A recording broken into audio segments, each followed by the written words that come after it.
16649 Mangalore central to Kanyakumari வரைக்கும் run ஆகிற Parasuram express பத்தி தெரியுமா? இந்த ட்ரெயின் டெய்லியுமே ரன் ஆயிட்டு இருக்கு. இந்த ட்ரெயின் டெய்லி மங்களூர் சென்ட்ரல்ல இருந்து மார்னிங் 5 o'clock டிபார்ட் ஆகி that same day 9:15 Kanyakumari reach ஆகுது.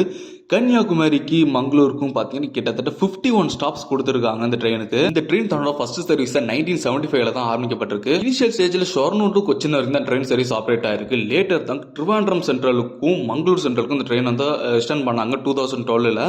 அதுக்கப்புறம் 2024ல கன்னியாகுமரி வரைக்கும் எக்ஸ்டெண்ட் பண்ணிருக்காங்க. 703 கிலோமீட்டர்ஸ் இருக்கக்கூடிய கன்னியாகுமரி ரீச் பண்றதுக்கு இந்த ட்ரெயின் எடுத்துக்கூடிய டிராவலிங் பஸ் 16 hours 25 minutes எடுத்துக்குது. செகண்ட் சிட்டிங்ல டிராவல் பண்றதுக்கு 230 rupees, ஏசி சேர் கார்ல டிராவல் பண்றதுக்கு 850 rupees சார்ஜ் பண்றாங்க. இந்த ட்ரெயினுக்கு எதுக்கு பரசுராம் எக்ஸ்பிரஸ் நேம் வந்துச்சுன்னு பார்க்கும்போது கேரளா, கர்நாடகா, கொங்கணி கோஸ்டல் மீட்ட பரசுராம் என்ற மித்திகல் கேரக்டரா நினைவு போற்றும் விதமா இருக்குன்றதுக்காக தான் ட்ரெயினுக்கு பரசுராம் எக்ஸ்பிரஸ் நேமே கொடுத்திருக்காங்க. கன்னியாகுமரி வரைக்கும் டிராவல் பண்ற மக்கள் ரொம்ப குறைவு தான். ஆனா இன்டர்மீடியட் ஸ்டேஷன்ல தான் அதிகப்படியான மக்கள் யூட்டிலைஸ் பண்ணி வந்துட்டு இருக்காங்க எனக்கு தெரிஞ்ச வரைக்கும்.